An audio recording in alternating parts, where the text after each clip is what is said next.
Willie Geist here with another episode of the Sunday Sitdown podcast. My thanks as always for clicking and listening along again this week. We've got a good one for you. Hollywood A-lister, big name, Orlando Bloom. He's starring in a new series called Carnival Row on Amazon. Really interesting series that kind of brings together the Lord of the Rings vibe with fairies, with him playing a sort of 19th century British detective solving a murder inside that universe. I know that doesn't sound like it makes any sense, but he's going to explain it in just a minute. Also here with me to help explain what that means, producer of this great podcast, Maggie Law. Hello, Maggie. Hey, Willie. How's it going? And the producer of our interview, the great Sylvie Haller. Sylvie.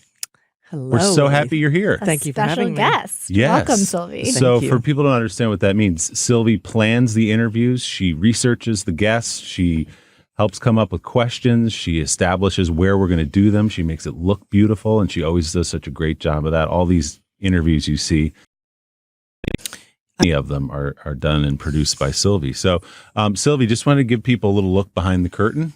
Orlando Bloom is a guy I don't think I'd met before, and if I had, it was just in passing around the studio. He's such a big star, and he's splashed all over the tabloids, and he's engaged to Katy Perry and all those things. You just don't always know how people are going to be. I found him to be totally charming, a gentleman, polite, smart, and just fun to be around. I completely agree. You can always sort of tell how they're going to be based on how they walk into the room. Yes. If they reach out and greet people, if they make eye contact with the lowly staff. And he did that. He was warm and he was engaging right away. And then it seemed like he was very comfortable talking. He didn't have to sort of put on his act before he talked to you. That's right. Yeah, and he also, we should point out, came in with his dog. I was going to say, I heard Mighty. there was a visitor. Mighty. The irony of the name is that Mighty is a School. and he 3 or 4 pound dumbbell, wouldn't you say? Something like that. Love it. Tiny little dog. Obviously, Orlando is best known for the Lord of the Rings movies, but also for Pirates of the Caribbean. And there have been so many of those. And he talks about in the interview going from being a drama student in London. I was going to say, I didn't realize Lord of the Rings was like the first thing 2 days later. on a huge set with all these famous actors right out of drama school. And he talked about the same thing, and this came up in the interview, Sylvie, about the comparison to Kit Harington, the star of Game of Thrones. I had the almost same conversation with him, which was, I got out of drama school, and the thing you're supposed to do is go on the West End and eventually get to the West End, do theater, and then maybe you'll get into a movie. Kit Harington dove right out of drama school into Game of Thrones. Right. And the same goes for Orlando Bloom, who 2 days, I think it was, right? It was 2 days. Amazing. 2 days after drama 2 school, days. walked onto the set of Lord of the Rings. And he really thought that He classically trained, and that was his focus. That's what he'd done in high school. It's where he thought he'd be. And then it changed in a minute. Yeah. And he, so now he's sort of done it in reverse of, he's done all He's these going huge back movies. to the theater. He did Romeo and Juliet a few years ago here on Broadway. Right. He teased but wouldn't disclose Something's yet. coming. There's something coming else back. coming on Broadway. All right. But you can watch when you talk to these guys who are serious about acting, their eyes sort of light up when they talk about stage acting. He loves the movies, but there's something Theater about is the always stage. the first love. Yeah. But he also said how he still sweats bullets on the opening night. Yeah. He's afraid he's going to forget everything. And you think, these professionals, how could he go through that kind of experience? But he says every single time. Yeah. He says, am I going to forget the line? How's this going to go? On a movie set, you get another chance at it if you forget the line. Right. So we'll see him in the theater, but let's let him now explain first this show, Carnival Row on Amazon. You just have to see it to believe I it. have not seen it yet. You have to listen to Orlando Bloom to understand what it is. Here's Orlando right now on the Sunday Sit Down podcast. Orlando, thanks for doing this, man. I appreciate it. Thanks for having me. We've been talking about Carnival Row and sort of like this universe that you all have built. Yeah. Where fairies meet humans in the middle of a murder mystery. How do you begin to describe the world that you have on the screen on this show? Yeah, it's well, I play a detective called Philo, who is a man who's investigating the murder of a fae singer, a fae show singer. Those are the Showgirl fairies. singer. They are the fairies. We call them the fae. Yeah. And she turns up dead on the row, and Philo is he's a sort of man of secrets. He's quite a dark and mysterious character, but essentially he's a good man. And we're really commenting with the other. So the fairies, the Critch, as we call them, represent really the immigrants and the migrants who are fleeing their hometown, their homelands, their war-torn homelands, and coming to Carnival Row. And so Philo is investigating this murder, and it's a sort of noir murder that sort of goes through all these different worlds and different iterations and different characters and becomes a much bigger story, almost like a sort of serial murder story. Right. But it's interesting how it's all intertwined and where it connects and who it connects to through the story. It's been amazing. I mean, Travis Beacham who's the show creator. He wrote this story, I think, almost 20 years ago. It was actually, right? Yeah. Wow. His script was on the first blacklist. I think for him, it's the sort of most desirable scripts that people want to get made or may not be able to get made because of the expanse of the idea, etc. Right. So for many years he was trying to get this show, this made as a movie, and he finally found a home at Amazon, which is why we went off to Prague and spent 5 months doing the show there. I think he said it was in development hell for 2 decades. Yeah, I think for him it was a real labor of love, and for all of us actually, but certainly for him to get this sort of his first script. You know, you have to imagine so you've seen some of the show, and you know that there's rather elaborate world. And in order for him to kind of get a sense of this world, he drew a mural on the wall of his dorm so that he could place Carnival Row, which is where the Critch are, the Berg, which is the city that we are in, which is basically like what we're expecting. It's like it could be London. And the Bergish men represent, you know, the people who live in the Berg. And as I said, the Fae come in, but the Pucks all have they're all identified with a different kind of accent and look, of course. And it's really a wonderfully human look into a lot of what we're experiencing in the world today, which was one of the reasons why I was so taken with the script. You know, I've done a little bit of fantasy, so I've had a bit of, and I really felt when I read this script that I'd never seen it before. I was like, wow, this is really unique and different, and our Fae are not like just sort of fairies down the end of the garden. They're very kind of human and compassionate and empathetic, but also kind of, you know, for their rights.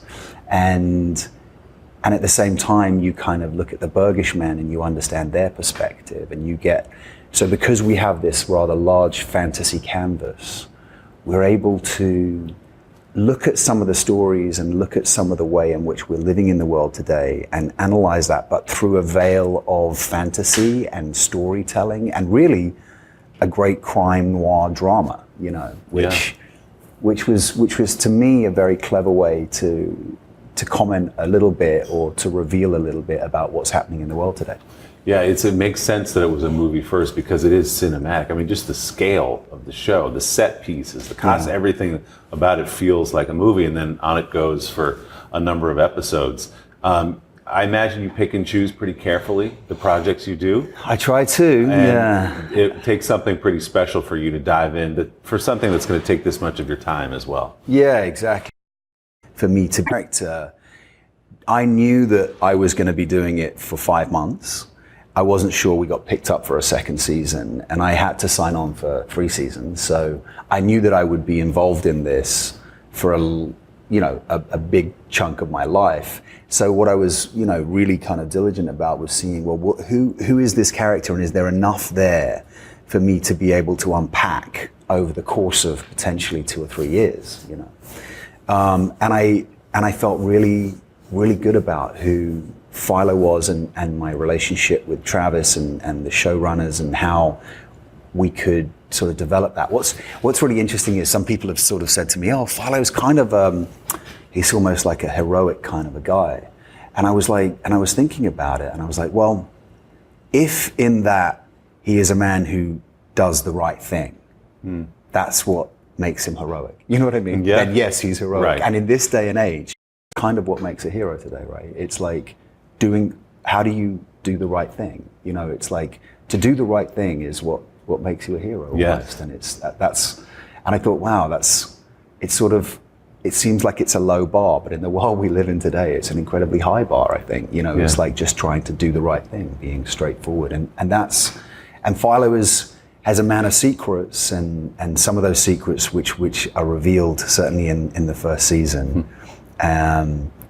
you know, explain a lot of why he also has this empathetic nature. He has this ability to sort of connect and humanize and try to do the right thing by people who are in need of his help, you know, and in need of kind of that kind of a hero, the kind of guy that does the right thing in this day and age. Yeah, the question of our show. the question of otherness and outsiders is front and center. Refuge. Obviously, as you said in this show, in ways subtle and less subtle, and you can't help but hear it from what we see in the news today and what we watch, not just America, but around the world.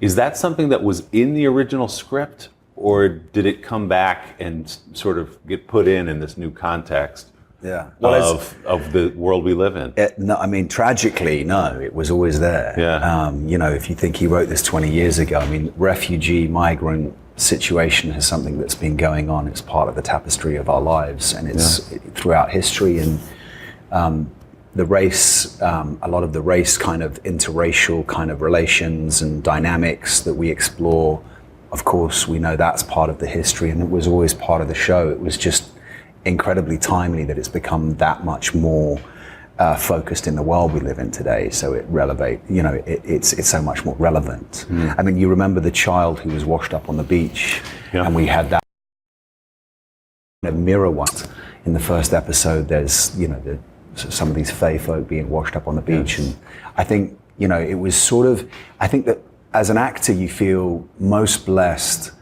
when you get the opportunity for life to mirror the art that or the creative process, whatever you want to call it, the film, the show that you're trying to do. When they kind of mirror one another, it feels so rewarding, because it's like, you know, it feels current, I guess. And it is. There's no question. And of course, it doesn't hurt to have Cara Delevingne. She's fantastic. Yeah, as your love interest and the lead Faye. Yes. Did you know her well before this? Because you all seem to have such chemistry. Yeah, on we screen. didn't. I think we crossed paths, you know, a couple of times, but not. We weren't hugely familiar. But you know, I was given this. I was sent the script, and as I said, I was like, wow, I haven't seen this before. And when it was sent to me to look at the role of Philo, they said that Cara had been, you know, her name had been circling to play the role of Vignette, and she'd met on it a couple of times. And I was like, and immediately, I wasn't massively familiar with the work, but I went and looked, and she's done some great things. And I immediately, though, I guess because she has such a large persona in her own right, I was like, yeah, that's the girl.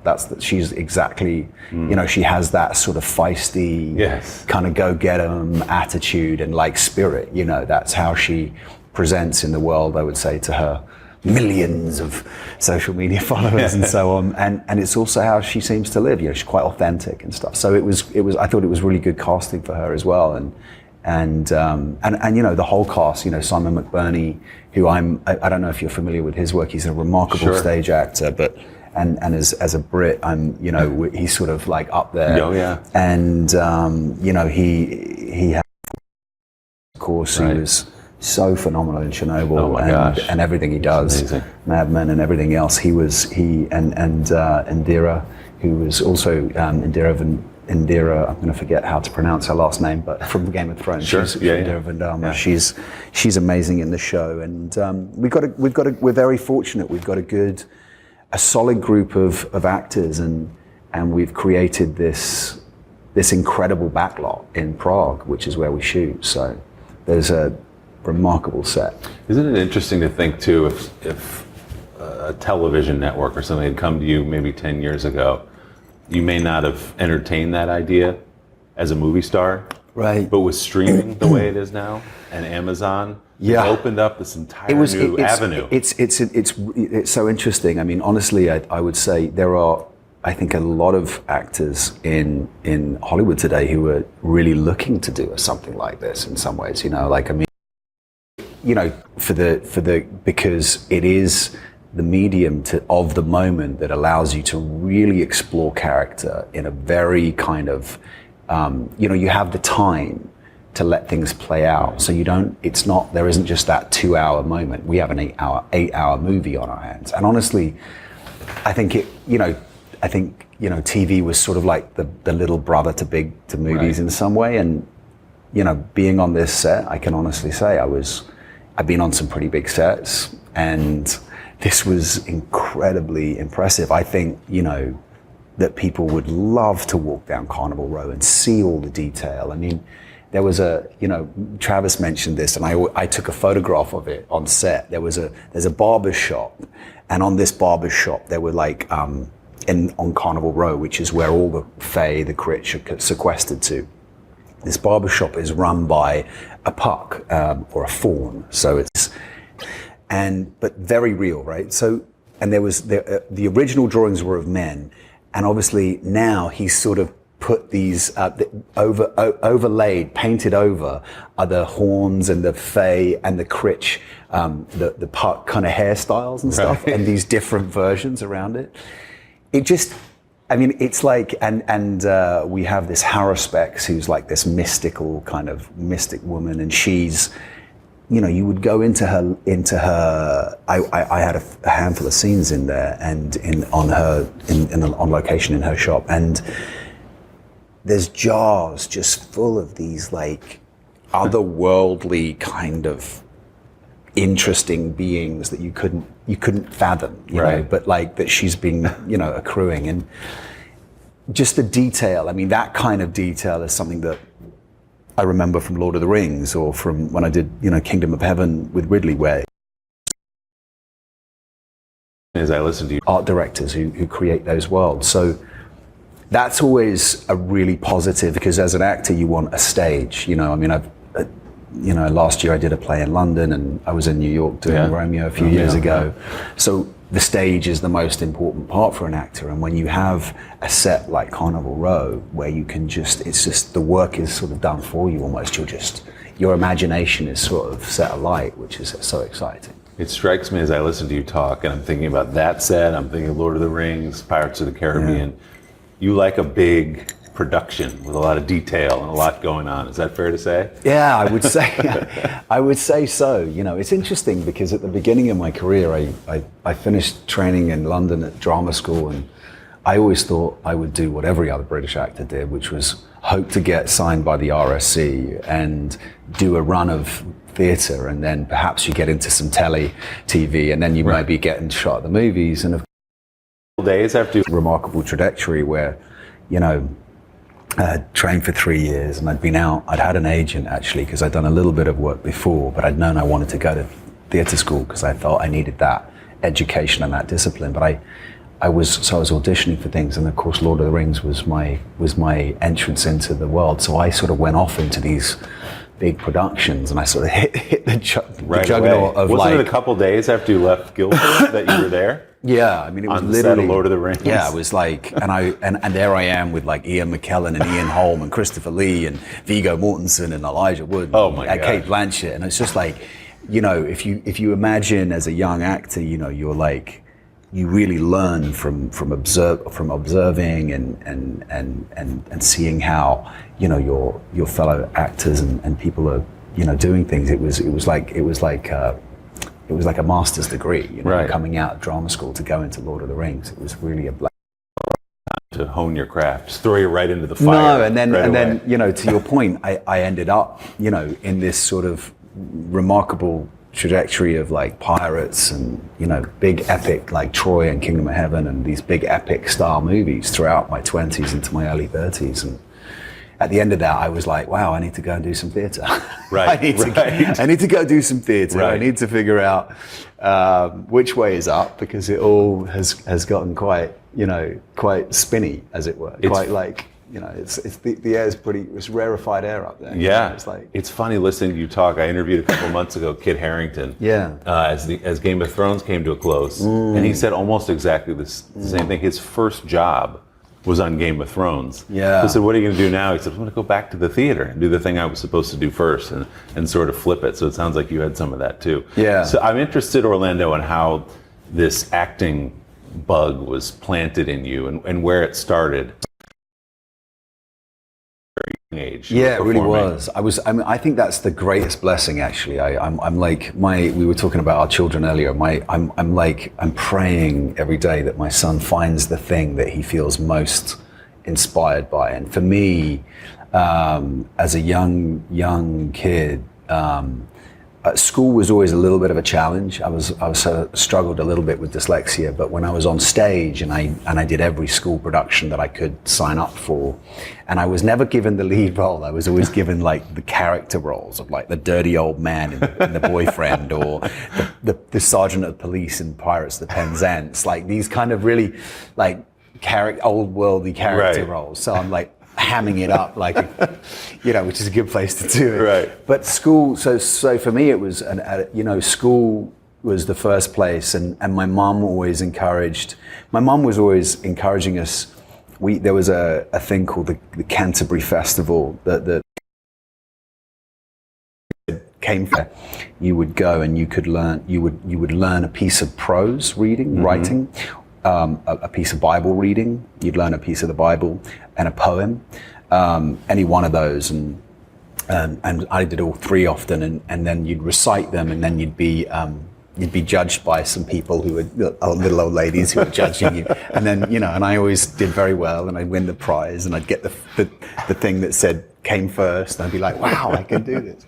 And actually, I think that whilst I joke, I think that at a young age, like learning the Bible, passages of the Bible, to then perform, or at least to recite, was very good for my use of my verbal skills and things, and poetry and prose, and kind of doing that stuff. So I moved to London when I was 16 because I wanted to pursue my dreams to be an actor. I wanted to finish my education, and I went to I was a speaker to both of those things, and I did my A-levels, which is the pre-university exams. And I did the National Youth Theatre, which was like a summer course where you could go and do things, and where you go and do a play, a performance. Actually, I did Othello. I remember Chiwetel Ejiofor. Of course, yeah. He was Othello. Really? And I was a spear carrier. And I was like, and I remember I was on set at the back, and I was like desperate. And I was like, there was a moment where we had to kind of get riled up, and the director was, Orlando, pipe down. But actually, the director of that show, who was the director of the theatre group, I think he must have seen something in me, because he sent me to a course which I did in London called BARDA, which was the British American Drama Academy, where young American drama school students could come and have the English experience of education, of theatre training. And you can get audition for drama school, which was so helpful because it sort of put me into the right headspace for the audition process that I then went into in order to get into drama school, and did 3 years at drama school. And that was my, I think it was a need. It was a really deep, it was like when you feel so present in those moments, and you can get into a character, and that's the one place that you really do. It was something that it was like, I also had done photography and I'd done sculpture, and I was actually kind of, in my exams at least, I'd gotten better comments for my sculpture and my photography work independently. My theatre work was like, it wasn't so much the acting part, but the writing part was always kind of a challenge. But I just was very, very focused on working with other actors. if anyone says to me, where would you rather be right now than what you're doing? If I'm not with my son or loved ones, you know, I'm like on set kind of thing, or at least, or on stage, or, because I love that. I really do love the process of, you know, exploring character and working with other actors and being a part of that kind of creative process, which is so unique. You know, it's such a gift. It's nice to hear that. Somebody might think he's this huge movie star, he's done everything, it's a job for him, but you still feel the way you felt when you were a boy on those 100%. Stages. No, do you really? I really do, man. I'm like, I mean, it gives me goosebumps. I love it. I like, I would say, if I'm honest, that at the end of the Pirates run, at the end of a big run of movies that I'd done, there's a line in Tolkien's Lord of the Rings that Bilbo says, I felt like a piece of the butter had been spread too thin. Right. And I felt a little like that. And so, you know, like, as I said, I did some theater work and I traveled and I had a family, and, you know, having a child was an amazing, you know, it's incredible what that does to the ego, right? Sure. I mean, when you're not number one in the house anymore, and you realize very quickly that somebody else is going to be, you know, up front and center in a very cool way. It's amazing to have that experience. So it was, but it was so after, you know, but I've never not loved it, and really kind of, I think I would say, what's so great about Carnival Row is we do get to explore, whilst we're in this fantasy world, the humanity of life. Mm-hmm. And I'm really into that. I mean, I worked with UNICEF for 10 years, and that's been something that really, working with children the women and children that I've seen, you know, in some of the most horrifying circumstances that you can imagine, you know. I always feel so blessed, and I always want to be connected to people and to humanity, you know what I mean? And it was a hard part of being sort of the movie star idea, which was not something that I had expected, know, at a young age. How did you? Can't imagine going from unknown actor, fresh out of school, to now you're in one of the biggest movies in the history of movies, in Lord of the Rings. And now you're in a series, and now everybody knows who you are. Yeah. And people are chasing you with cameras and all the rest of it. How do you begin to adjust to that, or treat that as somehow a normal life? Yeah, it's an odd one, you know. I don't think there's any. There really isn't a rule book. It really tests your human skills about you know, how to empathize and understand and do the right thing and be somebody who just can get on with their lives. I mean, in my 20s, it was most challenging, and as obviously I'm a lot older now, I'm 40 now, and I can have a lot of perspective over it, and I'm kind of like, and I'm much more kind of gracious and everything.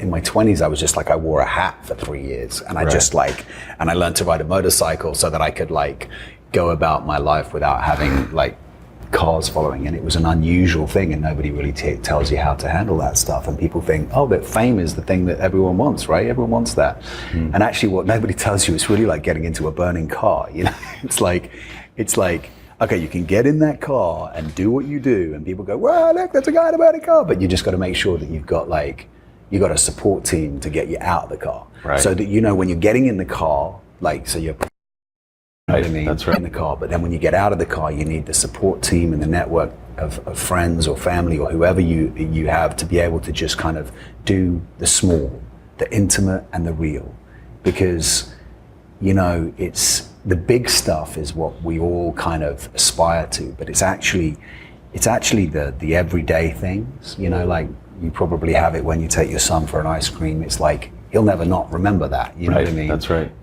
It's the little things that if you lose sight of and lose touch with, that I think you can then start to spiral, you know. And so the daily thing for me is just doing the small, doing the intimate, and staying on top of that, and making the moments, being present in the moments with my son, with my family, and things like that. That's an incredibly vivid metaphor, the burning car. Yeah. Because, by the way, not everybody gets out of the burning car. Right. And A lot there's of a lot people of lose very it in sad there. stories where, Yeah. you know, where'd they go?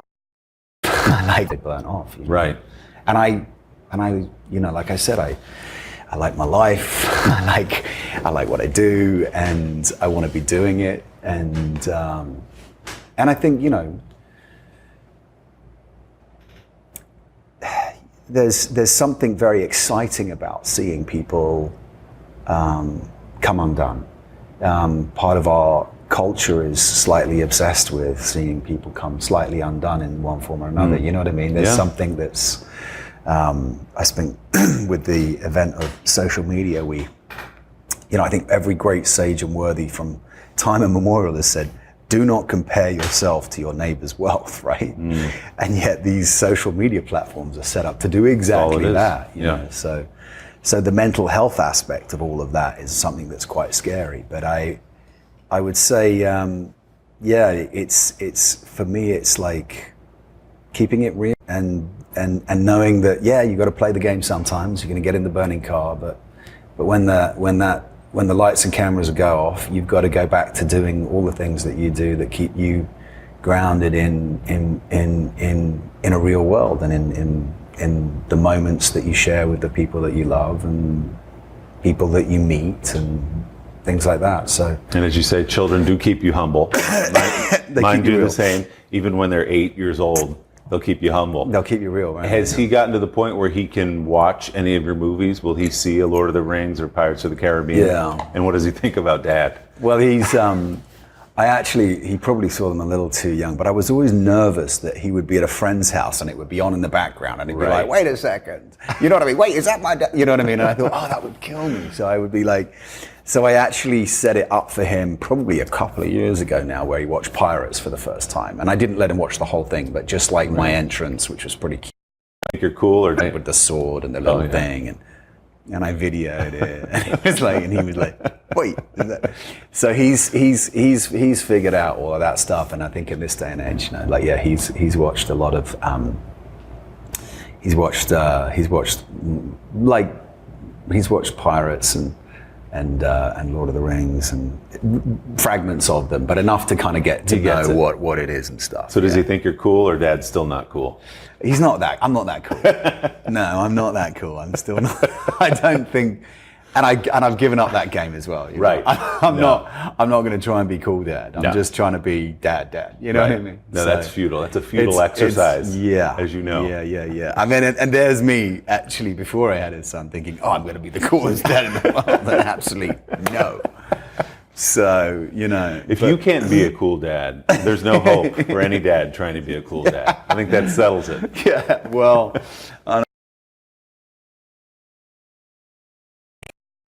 movie or Amazon. doing the things that they need. That's it. Yeah. You mentioned your theater work. Yeah. Coming back here to New York to do Yeah. Romeo and I'm Juliet. hoping to come back next year, actually. I was going to ask you, are you going to be back? Would love to. Yeah, we've got. There's something I won't mention at the moment, but there is something that we're trying to put together a show for next year. Would be great. What's that balance like for you? Big blockbuster movie or Amazon show? Is it nice to get back to the smaller stage?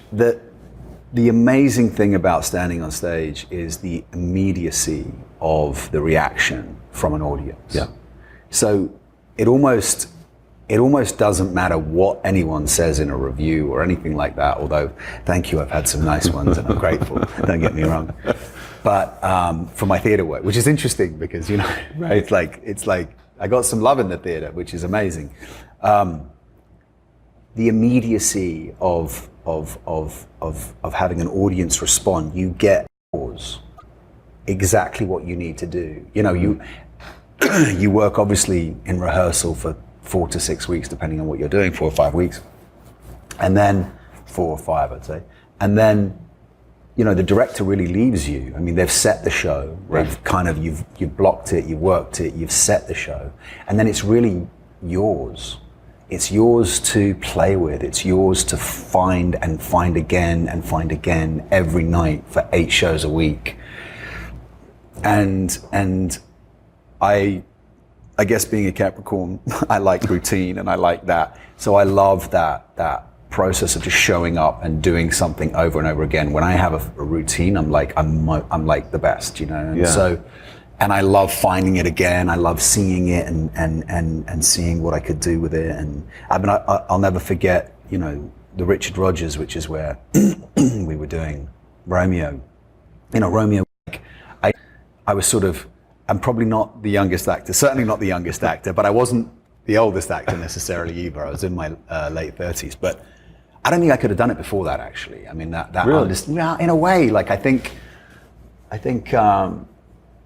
love and intimacy and some of the themes that are spoken about in there, it was like, maybe I could have done it in my 20s, maybe, but like I needed to wait and go through some things. But it's sort of like that language that you hear on the Shakespeare, you know, which has been spoken for hundreds of years, you know, and it's sort of like I always felt like I'd be on stage in this giant house, because the Richard Rodgers is a pretty big theatre, and I'd be looking out and saying these remarkable words, and I felt almost like I was communing with the planets, communing with the universe, with God or something, you know, with the history of the play and everything. It really, like, you can, you know, when you hear the stories of like Daniel Day-Lewis having like a meltdown playing Hamlet and then not being able to do it because of the ghost of his father, there was that sort of famous. I can sort of understand why, because, you know, certainly with something like Shakespeare, you're kind of held by that language and you're moved, you're carried along and stuff. It's really an intense thing. But again, I was in London for Killer Joe, and you know, that's a Tracy Letts play, who's just the most remarkable writer and an actor and everything, right? I mean, do you know, if you're familiar with Tracy? Oh yeah. Nothing he can't do in a way. Right. But getting to do that in this very intimate space, the stage was probably like half the size of this room the bar that we're in. It was tiny. It was like the size of just the end of there, and the audience was right on the stage, and it's an incredibly potent and violent and thought-provoking that we did at a rather challenging time as well. But it was amazing. We'd have, like, you know, it's this really challenging piece of writing that we'd have a standing ovation every night, and I'd be like, wow, this is kind of why you do it, you know. So as an actor, you get to perform on theatre, you just really get to really feel your audience, you know, and so it's a sort of a gift for you, really, because you're certainly not doing it for the money, but you're doing it to hone the toolbox, you know, get in there and polish up the knives and get ready to go, you know, and put that, you know, that feeling before you go onto a first night. It's just you're sweating bullets and you're like, wait, am I going to retain everything? Is it all in my mind? And is it all there? Will I remember? And interestingly, Romeo was almost easier because the language, like I said, like carries you along, this iambic pentameter, the verse. And in Tracy Letts, there was this very kind of like, all people, and it's all writing, but very specific and like batting back and forth. And that, you know, holding, like, often that, you know, a monologue can be sometimes a one-man show or whatever, because you map it in your mind, so it's almost more manageable. But when you have to bat back and forth and there's four people, and it's like you can't relax. You're like, you know what I mean. There's no doubt, you know. So it's a gift. That's the, you know, I love to do it, and as I said, I'm hoping next year we'll be back here to talk to you about what we're doing next year. I was going to say, great. You'll have to whisper it to me and we'll get the interview set up. Well, I think from the outside, people look at theater and they might say, oh, it's 8 nights a week. Could be monotonous in some way, but every actor I talk to says, no, that's the beauty of it, which is that it's a differue audience every night. They react to different moments. And interestingly, do other actors tell you this? Because there's like there's a Tuesday night, like I Thursday, and they all really play the same note. It's very odd. Like, you always know on a Tuesday night you're going to get what you're going to get. Right. You kind of go, oh, well, we've got to give it that. You sort of almost tailor the performance to the night that you're doing it, you know. And they're always that? Interestingly, yeah. Interestingly, like I just didn't believe that when I first came to Broadway to do the Romeo, I was like, all these very talented and actors who've been doing theatre for years were like, you know, yeah, well, it's going to be Tuesday night. And I'm like, no, we're going to blow that Tuesday night thing out of the water. We're doing it. And I was like, oh, no, they were right. It's a Tuesday night audience. That's what it is.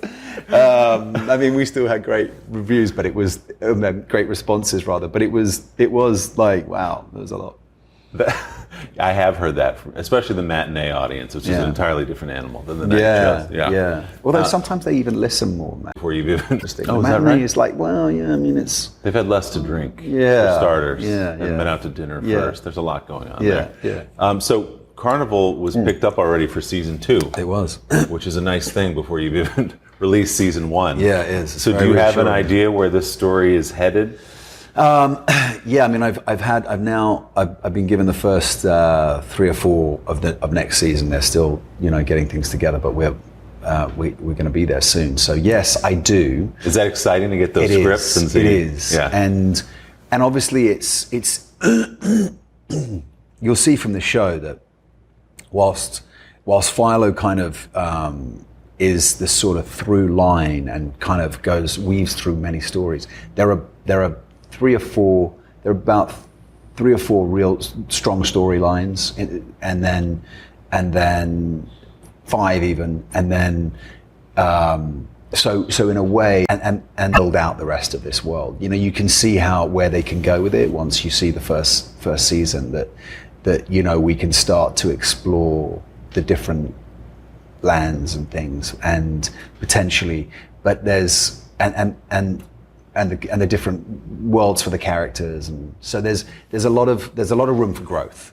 The great thing is that because it was and it is an original idea, and you know, it came from Travis's mind. It's really limited by his imagination, and he seems to have a very vivid one. So you think? So hopefully, knock on wood, we'll be you know, that to me is exciting, because, you know, I think there's room for growth, and I think the thing that I think I'm most proud of about I think the first season of any show, which is like, this is my first time doing, is awesome.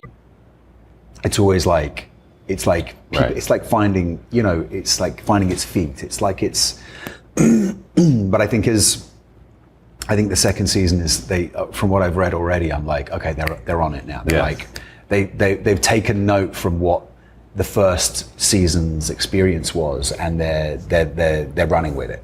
So it's exciting, and you know, I think the first season is awesome. So, you know, and I'm really excited. So, but there's always room to grow, right? And you always want to elevate, and you always want to continue. But well, people are going to love it, because if you're Lord of the Rings type and you love that sort of fairy world and the supernatural, that's great. But it's also, as I said to you before, it's grounded in a human detective murder story. So it's sort of the best of both of those worlds pushed together. Thanks. And you can put that in the promo for Amazon. There you go. Yeah, we'll take that. Thank you very much. Yeah, exactly. Say that right to camera, please. You mentioned a minute ago that how happy you are right now. Yeah. Your son and your family. Yeah. You're engaged. Congratulations. Thank you very much. Yeah. You made a lot of us who have gotten engaged look bad by the story Katie tells of you picking her up in a helicopter, taking her to the roof of a building where her family part was of that waiting. was just to be able to do it without anyone around. You know what I mean? It was like, where are you going to get to do this privately? Oh, that's a good idea. And over a city. Scooped her up in a helicopter, huh? You know, it was like to be honest, she loves a theme, as you see in everything that she does. She loves a big moment. I'm still trying to get her to wrestle into the small moments. Right. I think that's what my job is in this relationship, is to bring her into the small moments. Well, you set the bar a little high with the helicopter delivery at the beginning. Well, I gave of the her. marriage. I wanted to tell her where I could go. I was like, look, I can do the big moments, but I think we've still got to focus on the small, which is a lot of what we're doing. But yeah, it's. We could pop big. I can be a bit of a romantic. I mean, I like to think so. I don't think I always get credit for it from her sometimes. That's impressive. I'm a little, but like it's a big gesture every now and again. But yeah, it was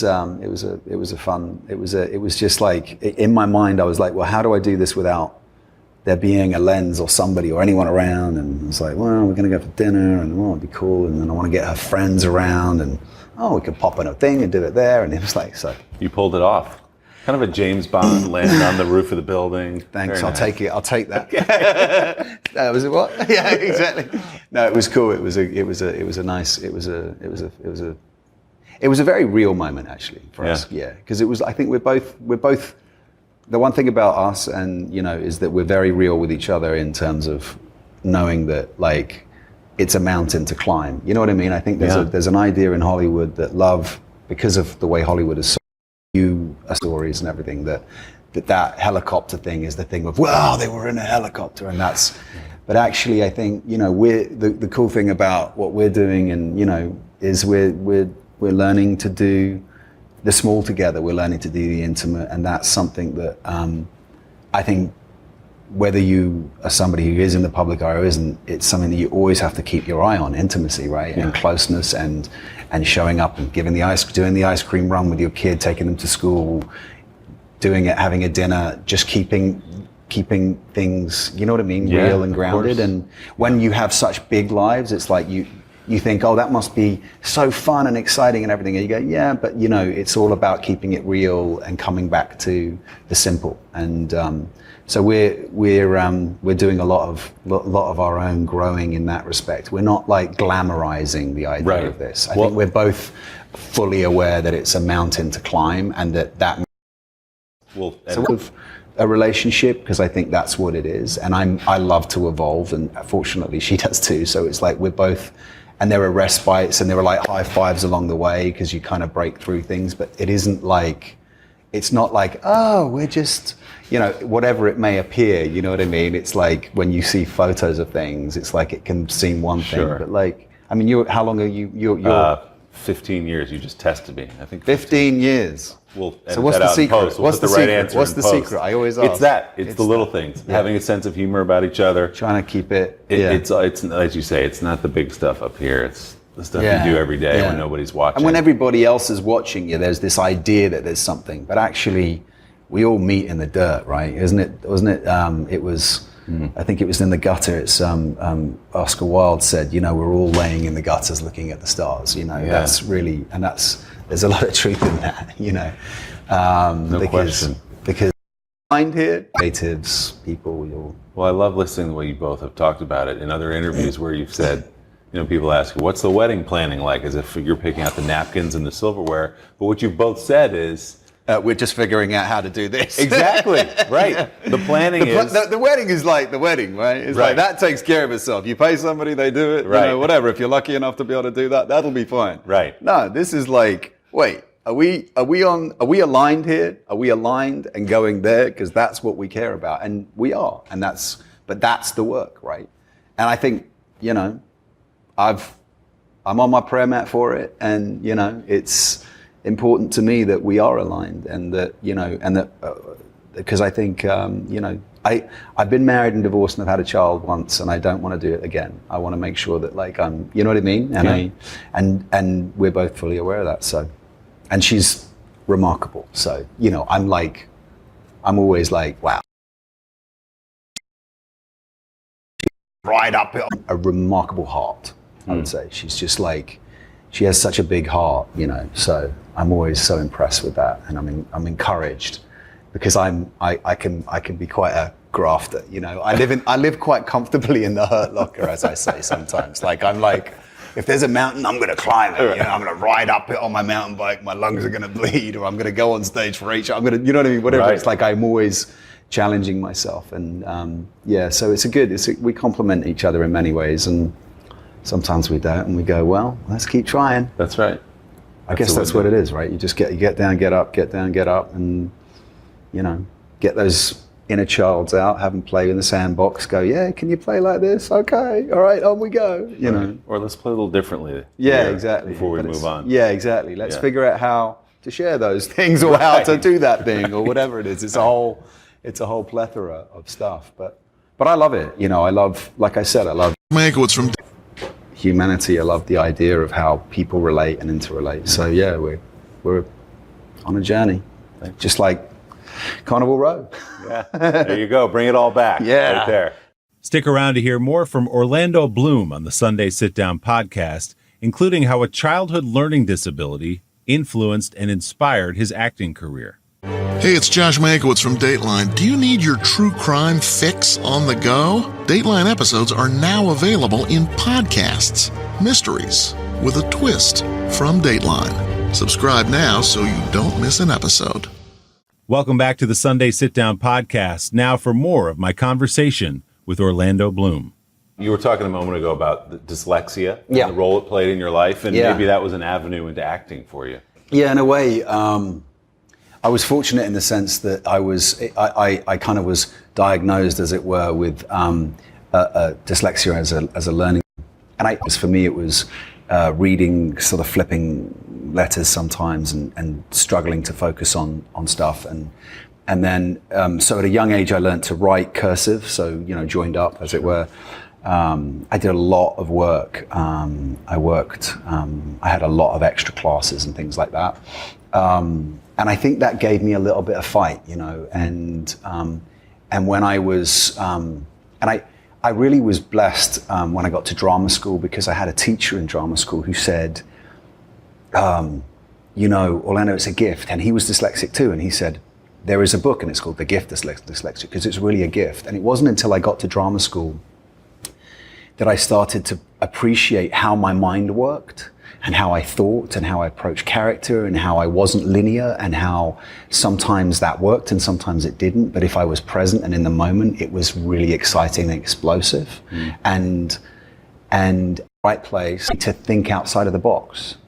And, you know, I think for young people today, you know, if there is that kind of a learning disability there, it's something to be encouraged, you know. And at my age, it really wasn't. Like, I left one school because they didn't know how to do with it. They were like Vicky Bloom or whatever. I got a lot of slack until, you know, I found the right place, and you know, and like I said, I think that, you know, these things in our lives, like for me, that learning disability at a young age, and I also had like some pretty interesting accidents that taught me stuff. But I think all of the things that are really major challenges for us in our lives, those are like, if your life is a canvas, those are like the rich, deep reds, you know? Yeah. And not everybody's going to have that rich, deep red or purple. You know, they're going to have a nice pale yellow, blue, green thing. And so like, you kind of, you know, it's your badge of honor, and you wear it, and you live with it, and you do it, and you just, definitely a gift. It was,